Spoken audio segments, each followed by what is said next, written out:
with that, we are back. What I watched in April. This is the anniversary edition. I am Chris C, aka the Slasher Dude, aka the Slasher Nerd, aka Black Glove Reviews. I review Jollies, of course, slashers. My favorite, all-time favorite in genre and in just in horror in general. I hope everyone's having a great evening.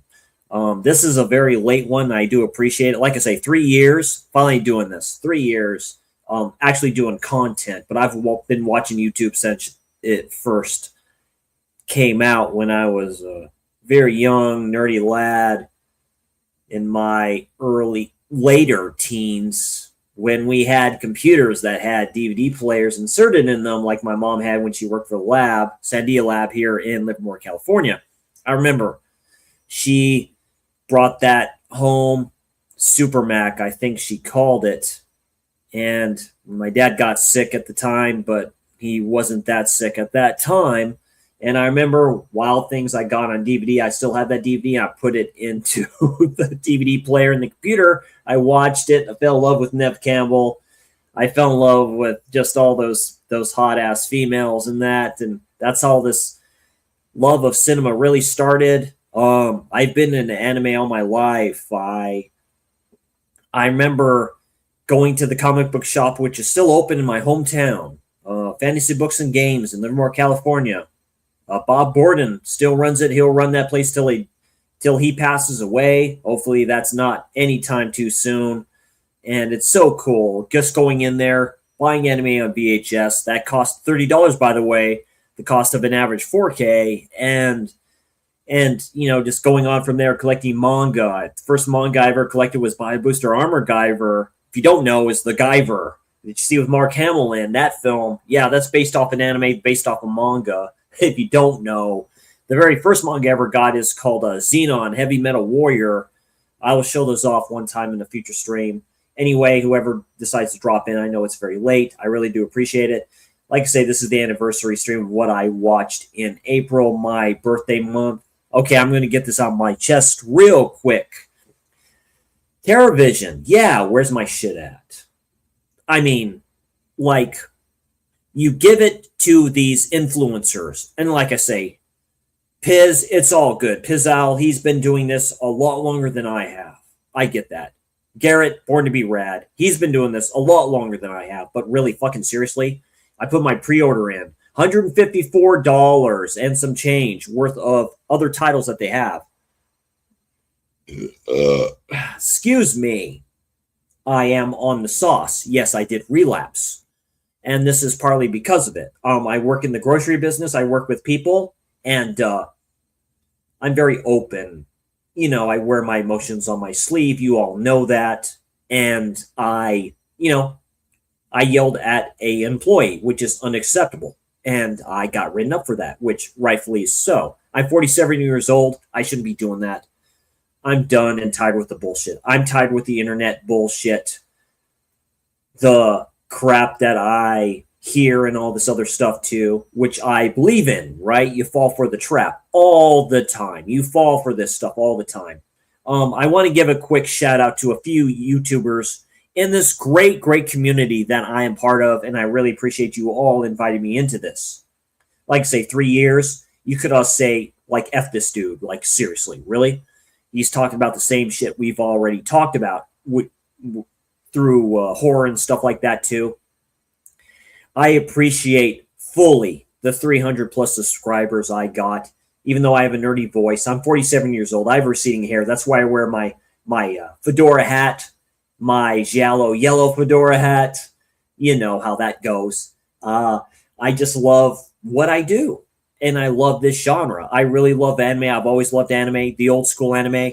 I plan on doing a stream with Mr. Mike, aka Synthside, who lives around my area here in California. I plan to meet up with him and then expect to stream with him in the future. We're going to be talking about the genre that I still love a lot, which is anime and stuff like that, and how it's changed for the worst, in my opinion. But let's get on to TerraVision. Okay, like I say, where's my shit? Seriously, I I put your channel, not really, but I'm going to keep on doing this. Every video I do, every stream I do, I'm going to put your ass's name in there. And make no mistake, I've gotten stuff from you all. Like I say, a lot of your stuff was like releases of the year, really. Like I say, Rumpelstiltskin, all this other stuff too. I forget the name of the woman that packaged this stuff for me. They put their name. This was packaged by so-and-so. Thank you all very much. You are a badass. Do not, and I repeat, do not become another Grindhouse video. That motherfucker decided, yeah, not doing this online and all this other stuff too. And he has some good deals. He can go fuck himself. Like I say, seriously, you want to make money, you got to do the good business. Okay, so I ordered at least 2 things from 2 different sites. I ordered stuff from Vinegar Syndrome, I believe. Yes, I ordered 3 from Vinegar Syndrome. I know I'm going to get that. I ordered 3 from Severin. I know I'm going to get that. The one I ordered from Severin was the Maniac remake or retelling, which is a great fucking film, by the way. A great film. Elijah Wood, it's a great film. It's found footage-esque, like with the first-person view. I love that shit. You know where they got the idea for In a Violent Nature from. And it's a great fucking film. It gets a solid 8 out of 10, maybe a 9 out of 10. I'm deadly serious. And some other ones that I'm happy to see. And then Groove, to tell you the truth. Scream Factory put out some releases of Magic, finally, with the great Anthony Hopkins in a role I never thought I would see him in. And, well, he played Hannibal, of course, Silence of the Lambs, which changed horror forever, in my opinion. Maybe for the worse, but, you know, how that goes. But, and then, of course, he did Magic before this with Anne Margaret, where you see a little bit of Tata from her. That's all I'm going to say about that. But, you know, order 2 for them. I know I'm going to get it. I know I'm going to get it. But, okay, so a shout out to 2 YouTubers on here in this community. One of those being Napalm and OJ. For all those people that are going after him for no fucking reason, you keyboard warrior motherfuckers. Tell you what, I'm 6'4". I'm a tall, skinny drink of water. I'm 47 years old. I have receding hair. I don't give a fuck. I'm a mean son of a bitch like my dad. You have a problem with him, you have a problem with me. John Grande, Grande's Graveyard, aka the Cemetery Man. Love him. He's doing the stream on Thursday, and preps to him. And I know stuff is going on with his job as well, his life and stuff like that. You all do what you do, man. You 2 gents are the reason I do this.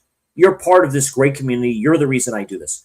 Born to be Rad, Garrett. I love you, my man. Love this stuff that you do. Same thing. He's a real one. All these dudes and ladies that do this are real ones. Okay, I'm just going to get that out of the way. But do not tell me that they can get this shit from TerraVision before I do. I work my ass off every fucking day. I am getting older, people. 47 years old, and I get that, dude. You know how many steps I did today? 14,000 at my job. I'm standing all the time. And I put my hard-worked money into getting these titles, and you all can't do it, and I know. And I'm not going to go after you all. I kind of am. I get that. But where's my shit? And I'm going to keep on putting that in. You know what it says? When I go to their website, to TerraVision's website, you know what they say? They say it's pending. What? It's been pending for what? A fucking year. That's how long it has been pending for, a fucking year. So come on. And for all those that want the death of Scream Factory, 2 people individual, right? 2 people specifically. And I'm not going to go after the one. I'll go after the other. I will not say their names. You all know who they are. You all want them to go away, huh? Really? You all wanted this, huh? You all got what you wished for, but guess what? They're still fucking here. Same thing with me. I'm a fucking cockroach. Like I say, I'm here. I'm here to stay. You'll all be gone. I will be here. All right, let's get on to this real quick. of what I watched in April, my birthday month. I'll get to that real quick. Give me a quick second here. So, let's see. Let me share the screen here. There we go. Let's see. Oh, that works perfectly. Let's see if I can maybe change this. Nope. Nope. Nope. Nope. Nope. That'll work a little bit.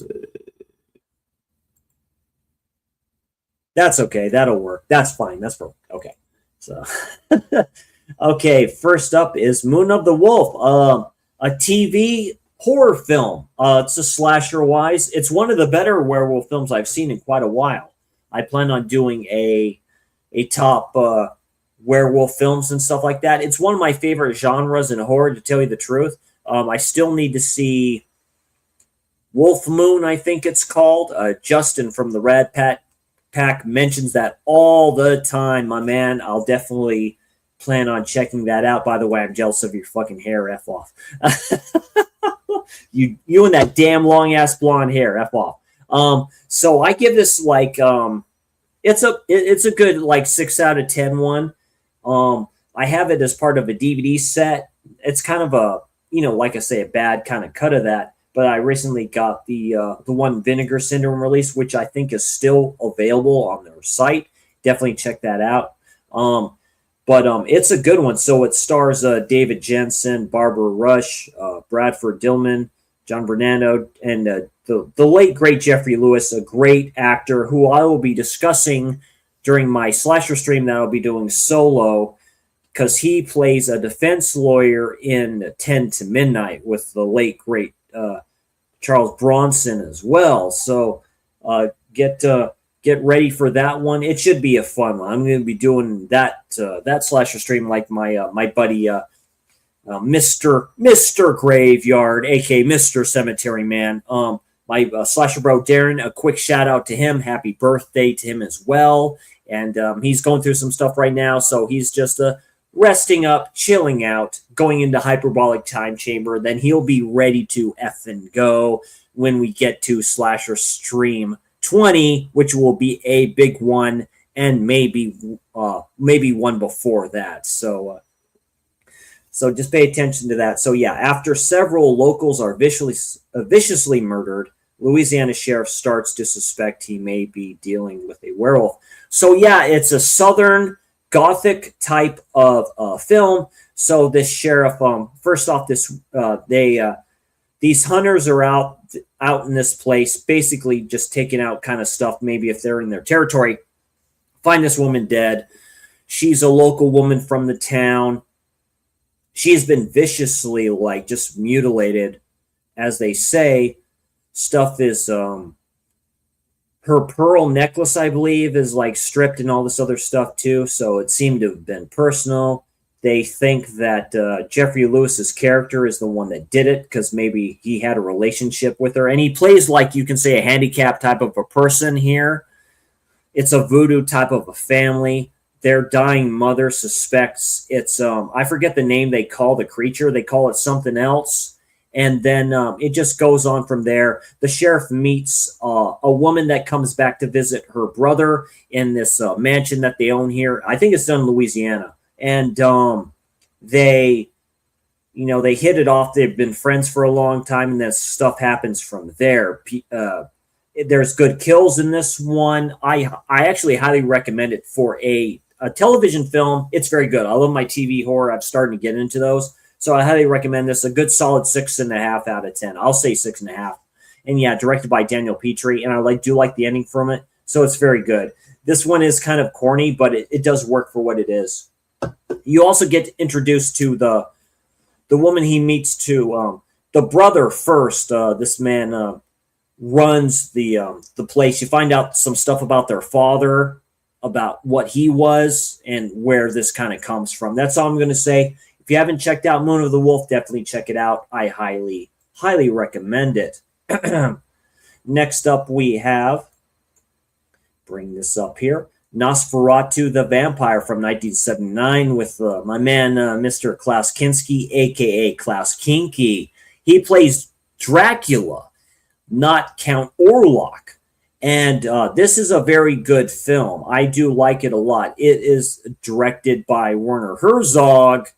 This is one of his good ones. This was, of course, done in 1979, the year of my birth. It is fear and fun. It is a scream of horror and a cry of delight. Sorry. Flipping carbonated shit is almost making me burp here a little bit. It is Nosferatu the Vampire.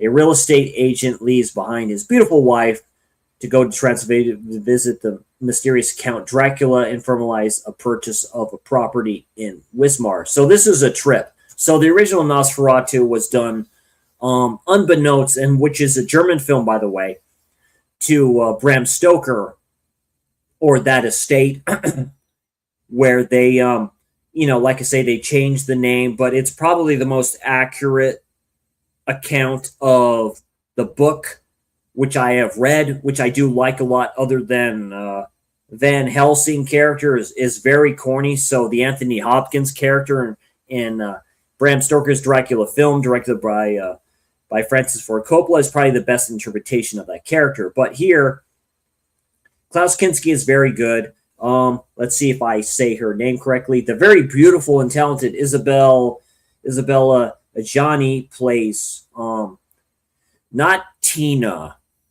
She plays Lucy. She plays the Lucy character, so this is where it's reversed. I would highly recommend this film. I do like it a lot. I give it a solid 7 out of 10. I think I maybe gave it a higher score. I do like it. I like all. I'm a huge vampire fan, so I really do like these films a lot. So I would highly recommend this. And of course, that is Nosferatu Vampire from 1979. Let's keep the train rolling. A very good score too, and it has special features on the Scream Factory Blu-ray that I have. There is a Scream Factory 4K that was released. I would almost suggest kind of getting that, so that would work pretty good. All right, next up we have one I'm going to be discussing in Slasher Stream on Saturday. That is The Hero and the Terror, with the unfortunate. Unfortunately, we lost a very great action star in Chuck Norris. He's a true hero, in my opinion. One of his brothers is a vet, and yeah, that's why he did the missing in action films, to get the word out on that, and I totally agree with that. My stepfather is a vet, and I respect all the soldiers who basically kicked ass, worked their ass off in these wars, and they deserve the respect. They deserve it, man. And we've finally given them their respect, but there's still more to be given. More needs to be given to these VAs. A lot more money needs to be given to these VAs. We cannot forget what they did and what they sacrificed in all wars and current wars that are going on. So yeah, but basically the Hero and the Terror. I keep on calling the Hero and the Terror, but it's The Hero and Terror, 1988, directed by William Tannen. Now, Chuck Norris is an interesting cat. So he did kind of 2 slasher films. Before this, he did Silent Rage, which is a very good one. And then he did this one from 1988. And I do like this one quite a bit. So Danny O'Brien is back in action. That's fun. Fighting the notorious Simon Moon, also known as the Terror. 3 years earlier, O'Brien had single-handedly captured the Terror and was called hero by the people of LA. Now Simon has escaped and has started killing women again, and O'Brien is the only man who can stop him. So, stars Chuck Norris, Bryn Thayer, Steve James, Jack O'Halloran, Jeffrey Kramer, Ron O'Neill. Of course, Billy Drago was in this as well as a psychiatrist that runs this mental asylum. And saying this on that this character escapes from. This dude, big dude, he is big actor. He was a big dude. He was a big dude, and this is how he kills the women. He breaks their necks. So it's a very good slasher. It takes place in this resort hotel that's opening up it starts out this woman gets killed after he escapes, which is a trippy escape, by the way, of how he escaped. I had no idea. He like breaks the bars or how he did it. He uses this powder, like a gunpowder type of thing, and he uses this floss and he literally rubs the bar out. And he escapes and he starts killing these women. It starts out really good. It's like done in like the boardwalk in Santa Cruz, this underground, like literally under the boardwalk place where he stores his victims, these dead females, and he captures them there, which is a trippy scene. It's very good. I highly recommend it. It's the dude from American Ninja, and also I think it's Steve James. I think that's his name. Who died way too soon, 1989. So he died like right after this. So he was in the American Ninja films. He was also in The Exterminator with the late great Christopher George too. Man, it's just like a lot of these people are just gone. It's a forgotten great time, and yeah, it's definitely a good one. So this gets a solid 7 out of 10 for me. I do like it a lot, but yeah, I'll discuss that during Slasher Stream. So pay attention to that bad boy. But yeah, that's the Hero and the Terror. Back here. Next up we have, and huge preps to Flesh Wound Dan introduced me to these films. I've seen Faces of Death. I've seen the second one. So we have Faces of Death 3. Excuse me, from 1985, directed by John Allen Schwartz, which is out on 4K from Vinegar Syndrome. Huge props from Vinegar Syndrome for bringing these films out. Like, so cool for 4K specifically. Bro, you're not, or maybe Blu-ray. Bro, it's like these films in general. It's so cool that they're bringing these out. So it's very good, which are selling out fast, by the way. So yeah, gory real-life footage of blood and guts on the German Autobahn drug smugglers getting blown away. Parachutes landing in the crocodile pit. Yep. Torture murder of Salvador. PCP addict getting stoned. Videotaped rape murder. A car thief getting stripped apart by 2 junkyard dogs, and much more. Yeah, it's very, very good. It's basically found footage before found footage. So this is 1985. We got found footage before this. We all know what I'm talking about, as in the last broadcast, and then there was one before that. But this is a good one. If you're a found footage fan, I wrecked this film. So I gave it a good like 6 out of 10. It has its place in there. So it was it's really good. So I do appreciate it. But yeah, it's a good one. So I would definitely check that out if you like kind of stuff like that. That's Faces. It's good mockumentary basically. So you kind of can't beat that. So let's apologize. I will be right back. Give me a quick second.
All right, I am back. Sorry, I had to take a quick draining the lizard there. So, Faces of Death 3. Okay, body cam. So, yeah, this is a pretty good found footage film. I think I gave it a good 6 out of 10. So, yeah, a call to a quiet suburban home unleashes unthinkable carnage when 2 officers mistakenly shoot a man and his infant child, spiraling the tragedy into a fierce, unrelenting fall into the unknown. So this is kind of Lovecraftian a bit. There's this creature that these people worship. Now it shows kind of the urban way, like how police officers are and how the community is.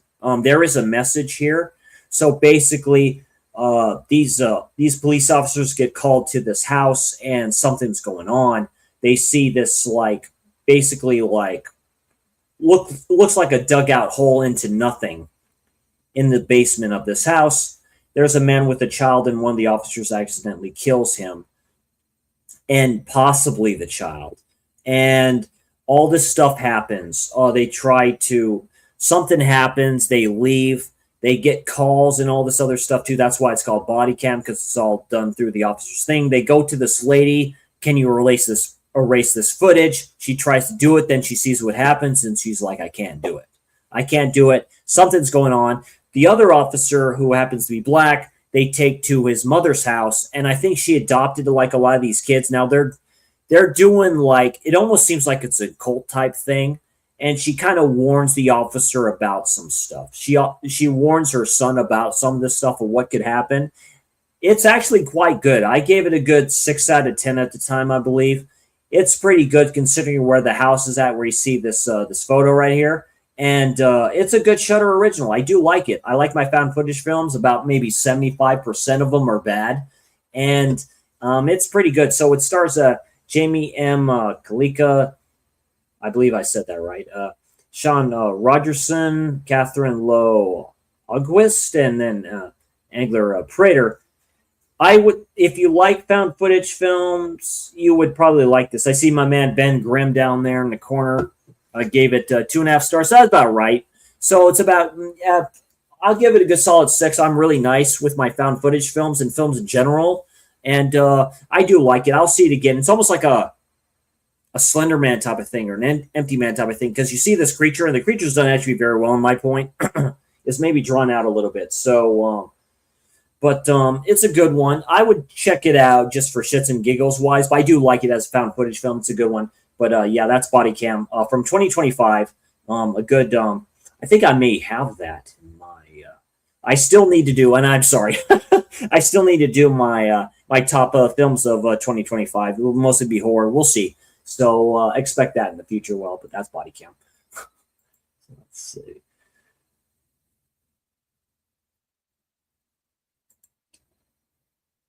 Okay, so we have Dracula. So this is the one from 1979, and another one from the year of my birth. So this is directed by John Bedlam. So if it stars the great Frank Langella, Lawrence Oliver, Donald Pleasance, Kate Nelligan, Trevor Eve, Jen Francis, and Janina Uvitsky. Okay, this changed everything. This Dracula film changed everything. So this made the Dracula character a little bit more sensual-wise. There's more sex in this film. And basically, this is the predecessor to what would become Bram Stoker's Dracula from Francis Ford Coppola with Gary Oldman, which is my all-time favorite vampire film. I fucking love that film to death. So, yeah, throughout history, he has filled the hearts of men with terror and the hearts of women with desire. And there you go. In 1913, charming, seductive, and sinister Count Dracula travels to England seeking an immortal bride. Okay, Frank Langella, great actor. This is one of his best roles, in my opinion. He plays the part perfectly. A suave, good-looking dude. No fangs whatsoever here. No fangs whatsoever. He does his business very sensual-like. So it's very good. It's the same thing. So he seduces the Lucy character, who is the daughter of Donald Pleasance's character, who runs this asylum of people. And it just goes on from there. And it follows the Dracula story from Bram Stoker pretty good. So it's the Mina one that gets, turned into a vampire. There's a good scene. Lawrence Oliver is okay as Helsing, and because it's his daughter, but he could have done better. And make no mistakes, Lawrence Oliver is legendary. Yeah, we all know he's legendary. The special practical effects are great. The gothic atmosphere is great. Where Dracula lives is great. It's a good one. I gave it a good 7 out of 10. Is it my favorite? No, but it's good. The ending is pretty sadistic. I have to admit, it has a great score. By the way, so it's a very good. Yeah, a lot of people love this film. But I give it a good 7 out of 10. I had the Scream Factory release. I was fortunate enough to get it with a slip. It is an important film in the Dracula series of films. I wreck it. It's definitely an epic one. I forgot who did the score for this, but I think, like in chat, if you watch the replay of this, you could probably say who did the score for this. I totally forget. It's off my mind. But yeah, it's a good solid 7 out of 10. It's a good vampire flick. I highly recommend it. Okay. Is it my favorite? No, but yeah, it's very, very good. All right, next up is a slasher from way back in the day. That is Victims from 1985. My God, this is straight to video release. So yeah, 4 girls alone in the desert. They all became his victims. 4 girls on a camping trip in the woods are struck by a pair of crazed killers. So this took like a week or so, a little bit past a week to make. A dude that basically ran a theme park, basically, or oh God, I forget the name. It's something Gardens. Got these chicks together, these very pretty ladies, and say, hey, let's just do this film. And we got this great, this very good shot on video one. Like, think Iced a little bit. If you've seen that film, that's a great slasher too. Like video slasher, as I call it, SOV. And you get Victims. Think Last House on the Left a little bit too. It's very good. I think this was done in, I forget where this was done at. So yeah, it stars Ava Kaufman, Axel Lord, Lonnie Withers, and Richardson, Jerry Schellel. So, and basically that's what it goes on. These serial killers kind of escape. They take out somebody and they just go go on their killing spree. Find these women going out on an excursion up in Grand Canyon, top of an area, stuff like that. This desert area. These guys find them. They sexually assault them or try to, and all this stuff too. And these women get revenge. It's a good one. I do like Victims and stuff like that. I gave it a good 6 out of 10. It's a good one for what it is. And it's a fun one if you like SOV films. I know all of Films released this. I think it's still readily available. I would check Tubi and stuff like that too. It might be on there. But yeah, I do like it. If you like your slashers like I do, yeah, definitely check it out. That's Victims from 1985. I was young then. I was like 6 or 5 years old. So, okay, The Driller Killer. Abel Ferreira playing an artist that is not doing so well. This, again, was done in 1979. And it's a good character piece. And Abel Ferreira, we all know how good he is. Yeah, of course, he did Miss 45. And then he did this one. This is probably at the time the best interpretation of New York at the time. He's like the struggling artist. He has these 2 women living with him in this apartment in New York. He can't pay the rent. This rock group comes in as one of the tenants. He's trying to get these art pieces sold to an art dealer who is gay, who has a thing for him. And he wants to get him in bed, and then maybe he'll give him the money for that, all this other stuff. And he slowly degrades into madness. He sees these advertisements for drills and for this drill and stuff like that, which is quite hilarious. He gets it and he starts taking out these homeless people and just everyday folk, and it's good. I do like it. I gave it a solid 7 out of 10, I think. It's good from Abel Ferreira. He's a good actor. He's a great director. I mean, he's very unique in everything he does. I think he did The King of New York, if I'm not mistaken. And yeah, he did some TV stuff as well. I do recommend it. I love my character pieces a lot. This is a good one. It's almost a fever dream type of a thing, and it's guerrilla directing, as I call it.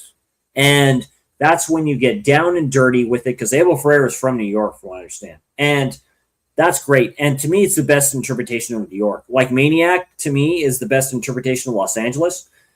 So is The Boys Next Door. If you have not seen that film, I highly recommend it. And yeah, this is a good one too. So I highly recommend it. A solid 7.5 to 8 out of 10. I definitely recommend The Driller Killer. Because I'm sick like that. So. Next up, another killer film, which I recently did a watch along on, aka Witching Hour on. That's Psycho Killer 2026. This is one of my films of the year. I don't know where ranking's going to be. I do like it quite a bit. I think I gave it a good 6 out of 10. It's a fun one. So let's get to it. So he's coming for you. Following the brutal murder of her husband, Kansas Highway Patrol officer sets on a journey to track down the perpetrator. As the hunt progresses, she comes to realize the man responsible is a sadist serial killer, and the death of his mental depravity and his sinister agenda is more twisted than anyone could have imagined. This stars Georgina Campbell, James Preston Rogers, Malcolm McDowell. That's right, the great Malcolm McDowell as like a flippin' you can say like a cult leader that has a radio station and all this other stuff too. So this dude, a big dude, the actor plays him, is very good. I think that's James Preston Rogers. He's a big motherfucker. And he just goes on this killing spree, right? And then he goes to Malcolm McDowell's place and all this stuff too. He kills those people there. Yeah, spoiler, doesn't matter. Comes to a very interesting ending. That's why it gets a good solid 6 out of 10, because the ending falls flat. It has something to do with 3 Mile Isle, but it's still a fun one. I had a blast with this slasher. I think it's very good. Definitely, they left it open for a sequel. I would like one, but yeah, a good solid 6 out of 10. That's Psycho Killer, one of my films of that year, 2026, of this year. Yeah, it's good. I would check it out. Just turn your mind off, dude. If you like gore, if you like slashers, go ahead, watch it. And we have a good slasher killer here. I do like it. I do like the mask. I like his size. I like the big dudes in these films like this. Yeah, let's go for it. Next up, here we go. We're getting there. Silent Scream, which I did a podcast with Darren, Black Love Reviews podcast. Definitely check that out. We talked about this one too. There's something in the basement. Silent Scream, 1979, directed by Denny Harris. Another one from the year of my birth. So yeah, Scotty moves into Mr. Ingalls' seaside mansion where 3 other college students are boarding. Ingalls prefers to stay in her room in the attic, but her son Mason helps the students get settled. Soon one of the students is killed. The policemen on the case begin uncovering the Ingalls family secret as the remaining students become endangered. This is a slasher, and this has the great Barbara Steele in this. And yeah, there's my man Darren there, right there. This is one of my favorite early slashers. Concentrates on suspense more than gore. Great cast as well. Check it out for sure. Abso-fucking-lutely, I'll say. So, like I say, Rebecca Balding, Barbara Steele, Yvonne DiCarlo. So, yeah, Barbara Steele, 1979. So she got out of the gothic type films, horror films around this time. She is great in this as the part that she plays. My God, you gotta love Barbara. It's a very good one. Like I say, it's a slow burn. I like cohabitation horror. It all takes place around this house, at this house that they're boarding in, and the beachside area, which involves a sandcastle with one of the murders, one of the kills here, which is done very good. I highly recommend Silent Scream, 1979, by Denny Harris. It's very good. Kino Lorber brought this out. Wait for a sale. Pick it up. You will like it a lot. 8 out of 10, I think I gave it. Definitely. Definitely. Next up, yeah, we had our fun here. The Unseen from 1980. I've seen this film before. It was a second time watch. All right, so a trio of female reporters find themselves staying overnight in a house occupied by a hostile being lurking in the basement. So we have the very beautiful Barbara Bach, wife of Ringo Starr, one of the last. Him and Paul McCartney are the only ones left from the Beatles. Just remember that. Stephen Furst, great actor, by the way. Terrific actor. He had like a trucking service on the side. Very good here. He's very unhinged. Sidney Lassick, Karen Lum, Lewis Young, Leah Goldoni, Douglas Barr, and Maiden Severn. Yeah. So basically, these reporters are going to this place. Barbara Bach's character it's kind of like an abusive relationship with the boyfriend that she has. And spoiler, she finds out she's pregnant, but they're all reporting on this festival that's going on in this town. And this dude played by Stephen Furst, or I think it's Sidney Lassick, one of them, is saying, yeah, you can stay in my house with my wife or my sister, and you find out stuff with his sister, and all this other stuff too, while this creature is lurking in the basement, takes out her friends one by one. It's very good. I love these creature feature slasher type of things that are in this basement. Old school houses with these grates that lead to the basement. It's very good. Yeah, I have the stars up here too. So yeah, I think I gave it a good 7 out of 10. I do like it a lot. It's a good one. It's a great one to rewatch as well. It's a great early slash from 1980. Of course it is. So yeah, we got the Unseen. I highly, highly, highly recommend that. Next up, we have a pleasant surprise. This is one of my horror DVD sets. You know, just of these horror films at the time. The Devil's Nightmare from 1971. Okay, so here we go. So we have Erica Blank in here. The very beautiful Erica Blank. You see her up there. We have Gene Sevis, Daniel Elfborg, Wakiza Moncio, I believe. A lot of names I won't. So basically, let's see. Exorcism, the one last hope for the possessed, but this time the devil wins. 7 tourists sent by Satan to a castle are caught by a ghastly woman as they commit deadly sins. A lot of these people go to this place, this mansion. You find out some stuff that's going on. And then Miss Erica Blank introduces herself and says, yeah, I'm just here for whatever. And then these people start getting picked off one by one based off the 7 deadly sins, gluttony, lust, all this other stuff too. It's a very good one, 1971. I do like it quite a bit. Like I said, it's a very good one. Yeah, Darren likes it a lot. Yeah, it's like he says, this film doesn't get labeled as a giallo film, but is very much plays out like one. It does. I do like it quite a bit. Yeah, this dude like here at the top and stuff like that. Let's click on that real quick. Is the devil type figure he offers the dude like an offer towards the end of the film. I do like it. It's quite good. It's very sadistic in what it does. And yeah, 1971. You really can't beat it for stuff like this at that time too. It's a great horror film. So I give it a good. I give it this one a good 7 out of 10. It's a good one. I definitely need to rewatch this one as well in the future. But yeah, that's The Devil's Nightmare from 1971, also known as La Plus Longue Nuit du Diable. I probably said that wrong. Okay. And last but not least, Fangs of the Living Dead. So this is the first of the films I've seen from Mando di Asaro. He is the same director that did Tombs of the Blind Dead and also Flight of the Seagulls, or Night of the Seagulls.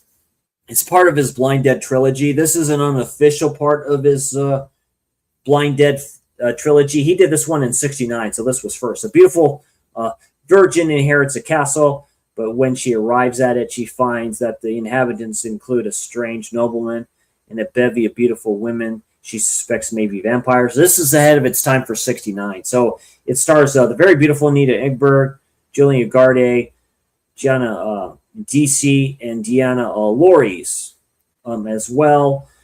Some interesting characters that you would see in other films. It's a good vampire film. So basically, this woman leaves her boyfriend. Just say, I'm just going to inherit this castle. You can come up and visit me. He doesn't hear anything from her for a while, so he goes up to this town to visit. Then you find out this stuff has been happening with these vampires, people being bit. These women die. Then they come back to life. It's a fun vampire film for what it is. Fangs of the Living Dead is probably a good one for this, with this beautiful lady here. And all beautiful ladies, of course. The director knew what he was doing when he picked this stuff up. And yeah, so it's very good. So for its time, Scream Factory did release this on Blu-ray, but I don't know if it's out of print or not. But if you can pick it up, I would recommend it if you want to get this dude's filmography of his films that he directed. I do think it's an unofficial part of the first part of the Blind Dead trilogy, or leads up to that. So it's a good one, definitely. Fangs of the Living Dead. I gave it what, 6? Yeah, I give it 6 out of 10. I do like it. I do like it quite a bit. And that's it, everybody. That's what I watched in April. So Yeah, not too bad for what it is. Hey, Jason, it's good to see you, my friend. I hope you're doing good, my friend.